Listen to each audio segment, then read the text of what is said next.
咁啊，愛港之星啊，高達芬主席，咁我想問你今日搞呢個街站係想表達啲咩咧？嗱，我哋希望咧，今次咧，我哋因為要提名嘅話咧，一定要有該區嘅選民有100名肯出嚟提名支持我先能夠係去報名參加立法會嘅選舉。咁我哋而家咧已經係喺呢個九龍灣地鐵站嘅 A 出口嗰度咧，係做緊呢個街站，就呼籲啲市民嚟支持我嘅。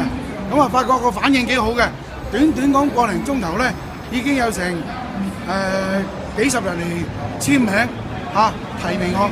佢哋嘅簽名唔係就咁簽個名，佢哋寫埋身份證號碼，寫埋屋企地址，寫埋電話號碼，中英文名咁樣嚟到做嘅。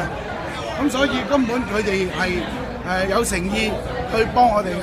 咁你而家個競選團隊有幾多人呢？我哋嘅競選團隊好難講，我哋遲啲有個誓師大會，相信到時咧都有100-200人嚟幫手嘅。咁而家已經招募咗大約幾多人呢？而家我哋好難講啊！而家我哋目前幫我哋手嘅都幾十人㗎啦。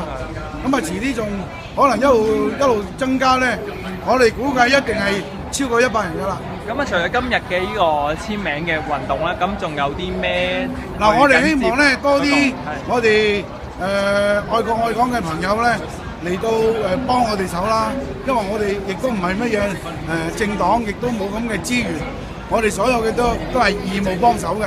咁如果有啲市民你係即係支持我哋愛港之星，支持高達芬嘅理念，我嘅理念好簡單。我哋就支持特區政府要依法施政，我哋希望咧係改善民生，促進經濟，循序漸進咁樣去達至到民主。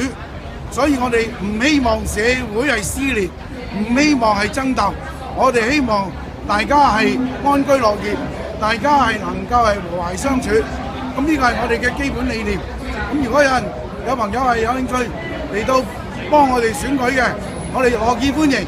請打我電話90523593，90523593與我聯絡。我係十分之多謝大家做我哋嘅義工嘅，多謝大家。咁我想問下咧，咁你嚟緊仲會喺邊度擺街站去收集嘅呢個？我哋都會喺東九龍區，然後地鐵站一路擺街站㗎啦。